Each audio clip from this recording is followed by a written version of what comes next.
Bagaimana modus oknum petugas pajak memperkaya diri, mengumpulkan pundi-pundi kekayaan secara ilegal? Pertanyaan ini sangat relevan dengan kemunculan nama Rafael Uluntri Sambodo, pegawai pajak yang memiliki kekayaan fantastis senilai 56 miliar rupiah. Padahal jabatannya hanya kepala bagian umum di sebuah kantor wilayah pajak di Jakarta.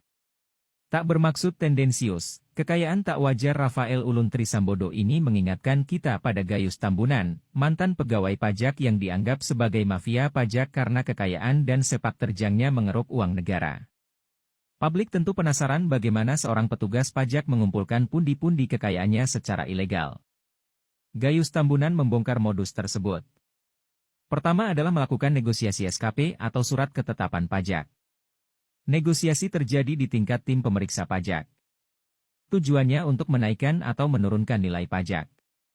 Dengan kata lain, SKP yang terbit dari hasil negosiasi antara wajib pajak dengan oknum pegawai pajak dipastikan tidak mencerminkan nilai yang sebenarnya, baik itu SKP kurang bayar, maupun SKP lebih bayar dalam rangka restitusi pajak. Kedua, negosiasi di tingkat penyidikan pajak, seperti kasus faktur pajak fiktif. Dalam kasus ini, wajib pajak diperintahkan merevisi SPT masa PPN. SPT masa PPN adalah formulir laporan pajak pertambahan nilai yang harus diisi dan dilaporkan pengusaha kena pajak atau PKP.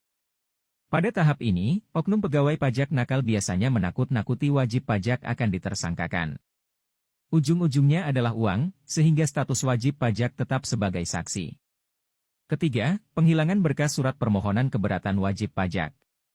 Permohonan ini seharusnya diproses paling lama 12 bulan, sesuai dengan pasal 26 ayat 1 UU nomor 16 tahun 2000. Jika permohonan tersebut tak selesai atau belum diproses, kantor pajak harus menerima keberatan yang diajukan berapa rupiah pun nilai keberatan yang dimintakan. Dalam konteks ini, oknum petugas pajak bekerja sama dengan wajib pajak mencari keuntungan. Adapun modus keempat adalah menggunakan perusahaan luar negeri untuk menggelapkan pajak. Artinya memanfaatkan celah hukum atau regulasi dalam hal pembayaran bunga kepada perusahaan di luar negeri. Jika lebih dari 2 tahun, pengenaan pajak penghasilan dikenai 0%. Potensi penggelapan dalam konteks ini bisa mencapai ratusan miliar, bahkan triliunan rupiah. Modus kelima adalah jual beli saham antar perusahaan satu grup. Caranya, pembelian saham diklaim sebagai kerugian investasi.